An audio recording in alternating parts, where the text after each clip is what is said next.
तालीम में आगे बढ़ो। और ये ना सोचा करो मेरा बच्चा कारपेंटर बन जाएगा, कोट पैंट का काम कर लेगा, मुरादाबाद के कारखाने में काम कर लेगा। ये सब बात की बातें हैं। कारपेंटर बाद में भी बन सकता है, मुरादाबाद के कारखाने में बाद में भी काम हो सकता। पहले तालीम हासिल कराओ, टारगेट तालीम रखो। तालीम चाहे तुम्हारी जमीनें बिक जाएं, बच्चों को पढ़ाओ, घर बिक जाए बच्चों को पढ़ाओ, पेट की रोटी बिक जाए बच्चों को पढ़ाओ, जेवर बिक जाए बच्चों को पढ़ाओ। गुलफाम का ये जुमला लेके जाओ, चाहे तुम बिक जाओ मगर अपनी नस्लों को पढ़ाओ। अगर नस्लों को नहीं पढ़ाया तो कल तुम्हारी नस्लें गुलाम बना दी जाएंगी, कल तुम्हारी नस्लें गुलाम बना दी जाएंगी। ये गुलफाम रजा कादरी का जुमला लिख करके लेके जाना। अगर तुमने अपनी नस्लों को नहीं पढ़ाया तो तालीम बहुत ज़रूरी है। मुसलमान तालीम से बहुत पिछड़ गया, वरना तुम्हारी तालीम का यह हाल था। वो कलमा पढ़ने वालों कान खोल के सुनो, दुनिया का सबसे पहला MS मास्टर ऑफ सर्जरी एक कुरान पढ़ने वाला मुसलमान था, जिसने स्पेन में सबसे पहली हार्ट की सर्जरी की थी। मोहम्मद अरबी का गुलाम था, कलमा पढ़ने वाला एक मुस्लिम डॉक्टर था, जिसने सबसे पहले हार्ट की ओपन सर्जरी की थी। लोगों, जिसने दुनिया का नक्शा ये मैप बनाया, मैप जो गूगल पे आप मैप तलाश करते हो, ये कोई और नहीं हजरत उमर इब्न खत्ताब का बनाया हुआ है। जरा जोर से बोलो ना सुभान अल्लाह। हाय कोर्ट कचहरी, वकील, जज, पुलिस स्टेशन, कोतवाल, कोतवालिया, DM SDM, ये सारी चीजें बनाने वाला कोई और नहीं, कुरान पढ़ने वाला हजरत उमर इब्न खत्ताब है।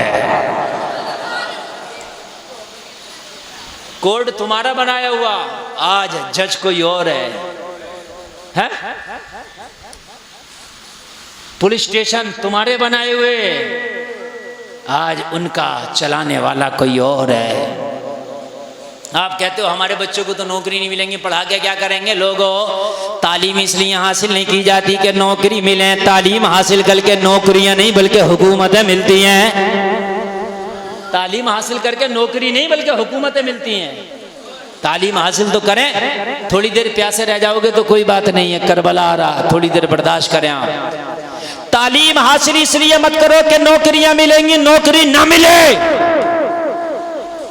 मेरी गारंटी है जाहिल रह के नौकरी मिलती है, बगैर पढ़े लिखे खुद ब खुद नौकरी मिलेगी। किसी की मजदूरी करेगा नौकरी तो है, रक्षा चलाएगा नौकरी तो है, किसी के खेत में काम करेगा नौकरी तो है, किसी के कारखाने में काम करेगा नौकरी तो। नौकरी नहीं तो क्या है? DM जिले का मालिक है, SDM तहसील का मालिक है, इसके नीचे तो निरे नौकर काम करते हैं। और ये भी ना मिले, तालीम होगी तो तेरे अंदर इंसानियत आएगी। रही खाने पीने की बात, तो नौकरी से खाना नहीं मिलेगा, रिस्क अल्लाह ने जितना किस्मत में लिख दिया उतना मिल के रहेगा। जरा बोल दो सुभान अल्लाह। अल्लाह सलामत रखे। तालीम की तरफ तवज्जो दो। और सलारपुर में तो बहुत ही कम तालीम की तरफ तवज्जो है। हाँ, भट्टों की चिमलियाँ तो बना लोगे 300 फीट ऊंची, लेकिन पढ़ने के लिए तवज्जो नहीं है बिल्कुल। हाँ, झगड़े बहुत होंगे। जहाँ तालीम नहीं है वहाँ झगड़ा ही तो है। जहाँ तालीम नहीं है वहाँ फसाद है। तालीम में आगे बढ़ो। मैं अर्ज कर रहा था, कुरान को उन्होंने नहीं छोड़ा, कुरान को हमने छोड़ा है। इसीलिए हम तबाह हो गए, इसलिए हम बर्बाद हो गए। मेरे भाइयों, कुरान को मानने वाला कभी भी तबाह नहीं होता है। कुरान पे अमल करने वाला कभी भी पीछे नहीं रहता। अमल करने वाला कभी फेल और फेलऑफ नहीं होता। कुरान पे अमल करने वाला कभी मारा नहीं जाता। कुरान पे अमल करने वाला किसी से हारता नहीं। अरे कुरान तो बड़ी पावर वाली किताब है। अगर इंजीनियर को चाहिए तरक्की करना तो कुरान में मिलेगा ये इल्म। अगर डॉक्टरी का इल्म चाहिए तो कुरान में मिलेगा।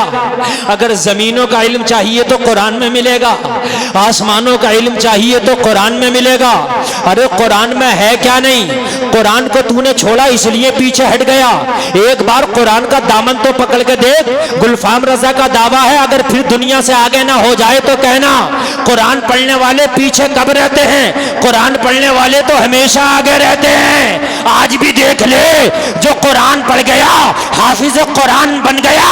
मस्जिद में भी देख, इमाम जो खड़ा है सबसे आगे खड़ा है। अल्लाह ने बता दिया है ये इमाम वो है जिसने कुरान पढ़ लिया है, मैंने इसे सबसे आगे कर दिया है। कुरान पढ़ने वाला यहाँ भी आगे रहता है, वहां भी आगे रहता है।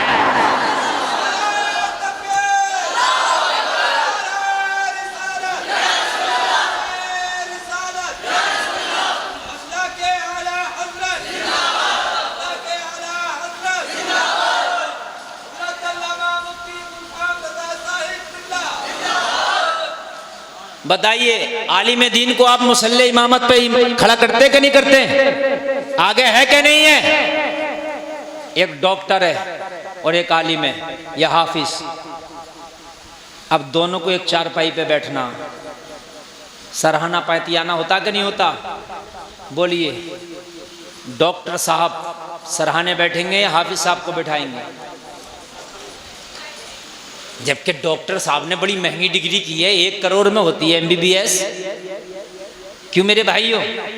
ये हाफिज जी बेचारे, इन्हें तो कभी कपड़े धुले हुए मिल गए, कभी वो भी ना मिले है। मदरसों में बड़ी गुर्बत होती है। लाइट आ गई तो हवा मिल गई मदरसे के बच्चों को, वरना बेचारे गर्मी में पड़ रहे हैं। उनके लिए कहाँ AC कूलर फ्रिज का इंतजाम है, जनरेटर का इंतजाम है। लेकिन बेटे खामोश, लेकिन अगर बैठने का नंबर आएगा तो 1 करोड़ की डिग्री करने वाला डॉक्टर हाफिज कुरान से कहेगा हजरत सराहने बैठे। अल्लाह दुनिया में दिखा रहा है, देखो मैंने कुरान पढ़ने वालों को आगे बढ़ा दिया है। याद रहे, बोलो ना सुभान अल्लाह। अब मुझे बताइए, जब दुनिया में इनके मर्तबों के ये हाल है तो मैदान महशर में क्यों ना होंगे? हैं? कुरान हमने छोड़ा है। हम कहते हैं कि लोग कुरान को बदलने की कोशिश कर रहे हैं। यार लोगों से क्या शिकवा? किसी की ताकत है कोई कुरान को बदल दे? खाली की बेवकूफ़ी कर रहे हैं, खाली की हम बेवकूफ़ी कर रहे हैं। वो यार कोई ये कहे कि मैं समंदर का सब पानी पी जाऊंगा तो डरने की जरूरत है हमें? एक आदमी कह रहा हाँ है, पी लेगा कोई समंदर का पानी? यार कह रहा तो कहने तो बकवास कर रहा है, समंदर का पानी पी लेगा, पेट फट जाएगा। बात है कि नहीं है? पेट फट जाएगा, पी लेगा पानी। कोई ये कहे मैं समंदर का पानी पी जाऊंगा, तुम करो चलो एहतजाज करो कहीं पी ना जाए, कहीं पी ना जाए। अरे बेवकूफ, ये एहतजाज करने की बात है? अरे ये तो अकल में आ रही है, नहीं पी सकता, इसकी औकात नहीं है समंदर को पी जाए। गुलफाम का जुमला नोट कर लो, समंदर का पानी पीना नामुमकिन है, लेकिन एक वक्त फर्ज कर लो ऐसा हो सकता है कोई समंदर को पी जाए मगर कोई कहे मैं कुरान को बदल दूंगा, ये नामुमकिन है, ये नहीं हो सकता। बन के फानूस जिसकी हिफाजत हवा करे वो शमा के बुझे जिसे रोशन खुदा करे। कोई नहीं बदल सकता कुरान को।